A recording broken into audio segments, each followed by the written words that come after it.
When my sister vanished 3 months ago, the police said she must have skipped town. There was no note, no signs of struggle, just her phone left on the counter and her front door unlocked. They closed the case within a week, but I knew better. Sophie wouldn't have just left. She had just landed a new job and told me she was finally getting her life together. The last text I got from her said, "It's creepy, but the money's insane. Wish me luck." The job she took was for the night shift at an underground train station. I didn't know the details, just that she'd found it on some shady forum and said the application process was oddly easy. No resume, no interview, just an emailed list of rules and instructions to show up the next night. Last week, in a haze of desperation, I finally stumbled across the same forum. Buried beneath threads about hacking and black market jobs was a post titled, "Night shift work available, $200 per hour. Apply below." It was a copy of the ad Sophie had sent me before disappearing. When I clicked it, I was taken to a black screen with a single line of text. "Answer truthfully." Then came the questions. Do you have unresolved ties to this world? Would you like to disappear? Do you accept the rules without question? I hesitated at the last one, but clicked yes. Within seconds, I got an email with a meeting time and location. No name, no signature, just this: "Do not be late." The station wasn't on any maps. I had to take 3 different trains and hike through a service tunnel before finding it. The sign above the entry read Platform 13, its letters rusted and faded. A man in a dusty uniform was waiting for me. He looked off.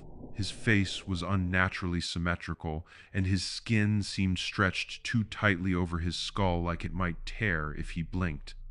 Without a word, he handed me a list of rules and pointed me toward the ticket booth. The paper smelled like mildew, and the ink was smeared, but I could make out most of the text. Rules for the night shift. 1. The station is closed to the public. If anyone boards from platforms 1 to 12, do not speak to them. 2. The last train arrives at 3:13 a.m. You must watch it depart, but do not look inside the windows. 3. If the train whistles twice before arriving, hide in the supply closet until it departs. 4. The lights may flicker. Do not leave your post until they stabilize. 5. If you hear footsteps approaching but see no one, stand still and hold your breath until the sound passes. At the bottom, a final line was scrawled in different handwriting. Break the rules, and they'll notice. I settled into the booth, staring at the faded tiles and the flickering light bulbs overhead. The station felt impossibly empty. My footsteps echoed too loudly when I moved.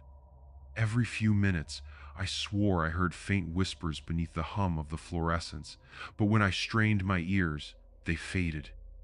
For hours, nothing happened.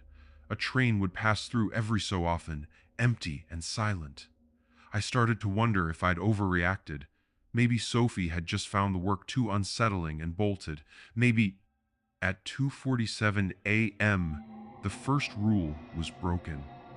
A woman came stumbling in from platform 6, her heels clacking unevenly on the floor. Her hair was matted, and her clothes were damp like she'd been caught in the rain. But her face was blank. Smooth, like someone had painted over it. I froze. She wasn't supposed to be here. The station was closed. She stopped in front of the ticket booth and tilted her head at me. Her neck bent too far, and I swear I heard something crack. "You work here," her voice came, though her face didn't move.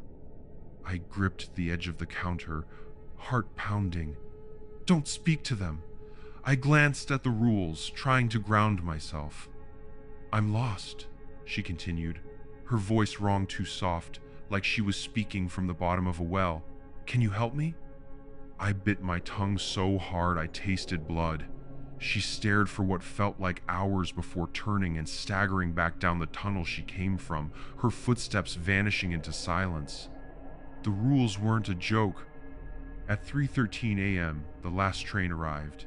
Its brakes screamed as it pulled into the station, filling the air with the smell of burning metal. The windows were fogged up, but I swore I could see shadows moving inside. The train whistled once, and I tensed, waiting. It didn't whistle again. As it departed, I caught sight of something in the last window.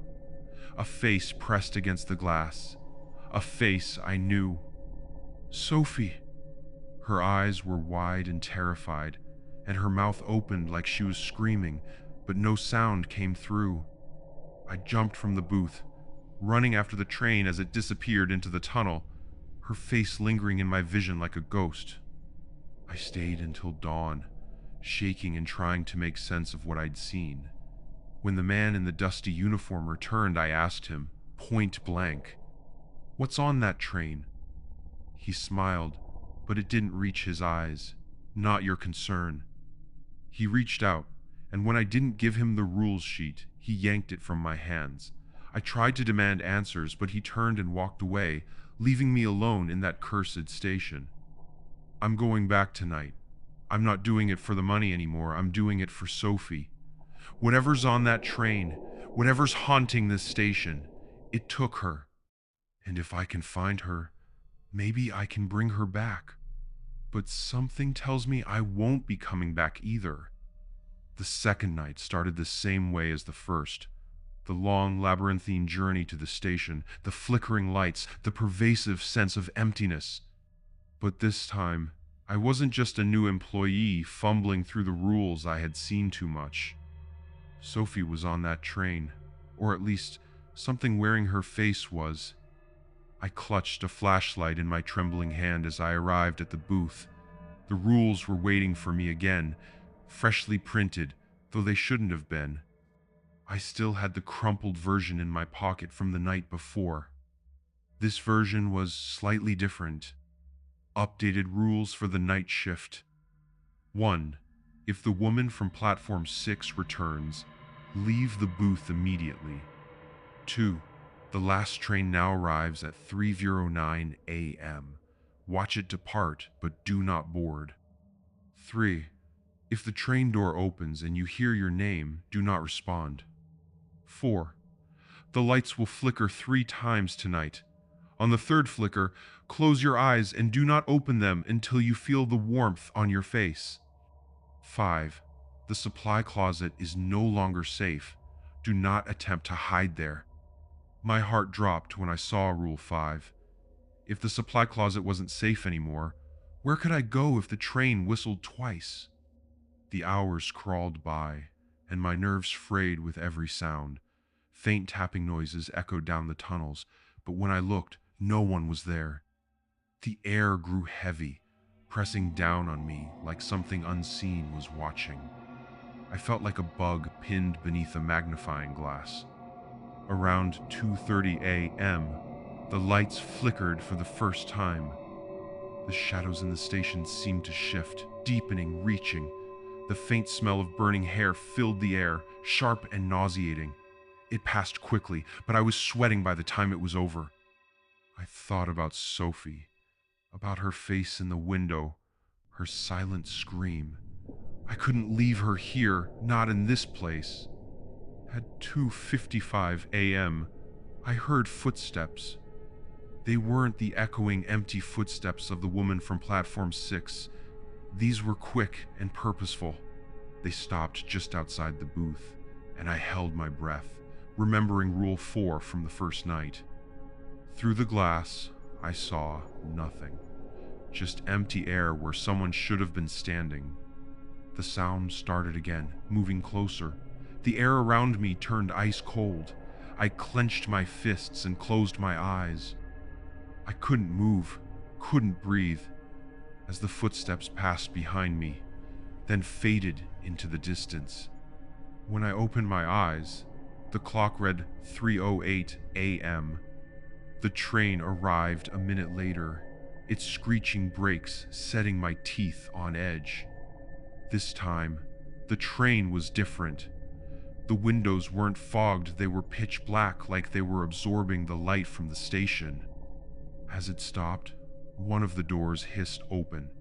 I stepped back instinctively. A voice drifted out from the dark interior, soft but unmistakable.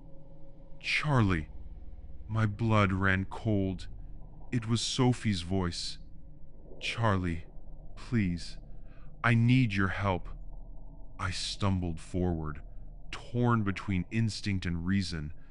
This was what I came for, wasn't it? To find her, to save her. But I remembered Rule 3. If the train door opens and you hear your name, do not respond. "Charlie," the voice came again, cracking with desperation. This time I heard something else beneath it, like a second voice speaking in unison, low, guttural, inhuman. The train whistled once, then twice. I stepped back from the platform as the lights flickered for the second time. My hand brushed the flashlight at my side, and I clicked it on, pointing the beam toward the open door. For a split second, I saw something inside. A long, emaciated figure crouched in the shadows, its eyes wide and glistening. Its mouth stretched too far across its face, grinning as it spoke in Sophie's voice. The train doors slammed shut, and it began to pull away, its wheels screeching like metal claws on stone. The lights flickered a third time. I shut my eyes immediately, panic coursing through me. The sound of rushing air filled the station, and the heat of the train's departure vanished, replaced by a deep, bone-chilling cold. Something brushed past me, its breath hot and wet against my ear. My fingers dug into the counter of the booth as I fought the urge to look. Then warmth. I opened my eyes. The train was gone. I spent the rest of the shift in silence, gripping the flashlight like a lifeline. When the uniformed man returned at dawn, I confronted him again. "What's on the train?" I demanded, my voice shaking. He stared at me, unblinking before leaning in and whispering, "It's not about what's on the train. It's about what's keeping it moving." The third night, I came prepared. I brought a crowbar, a portable charger, and a notebook filled with scrawled theories. I didn't care about the money anymore. I didn't even care about the rules. I just needed to find Sophie and figure out what this place was hiding. When I arrived, the station felt different. The air was heavier, and the shadows in the corners of the room seemed darker, more alive. The rules sheet was waiting for me again, but I didn't bother reading it. I knew I wouldn't be following them tonight. At 3:09 a.m., the train arrived. This time, I didn't hesitate. As the doors slid open, I leapt onto the platform and jammed the crowbar into the gap, forcing them to stay open. The black void of the train loomed before me, and for a moment, I thought I saw movement in the shadows. The train screeched angrily, like it was alive. The lights flickered, and a deep, guttural growl rumbled from the tunnel. I stepped onto the train. Inside, the air was thick and foul, like rotting meat and damp earth.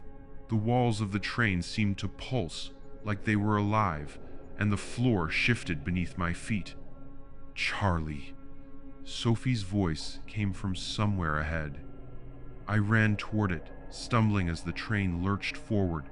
The windows were gone now, replaced by black, writhing shapes that clawed at the glass from the outside. In the final car, I found her. She was huddled in a corner, pale and shivering, her eyes wide with terror. "Sophie," I cried, rushing toward her. She looked up, and for a moment, I thought she smiled. But then her face began to change. Her features twisted and melted, her skin turning gray and rubbery. The thing that looked like Sophie lunged at me, its mouth opening impossibly wide, filled with rows of jagged teeth. I don't remember how I got off the train. When I woke up, I was lying on the platform, the crowbar still in my hand. The station was silent, the train gone. The uniformed man was standing over me, his face expressionless. "You broke the rules," he said flatly. They noticed. I tried to speak, to ask him what had happened, but my throat burned and no sound came out. He crouched down, staring into my eyes. "You'll finish your shifts, but you're not leaving. Not anymore." He straightened and walked away, his footsteps echoing in the empty station. That was 2 nights ago. Now, the train doesn't leave. It sits at the platform, its doors open, waiting. Every night I hear Sophie's voice calling me, and every night I get a little closer to answering. If you ever see a job posting for a night shift at Platform 13, don't apply, no matter how desperate you are. Because once you start, you can't leave, and sooner or later they'll notice you too.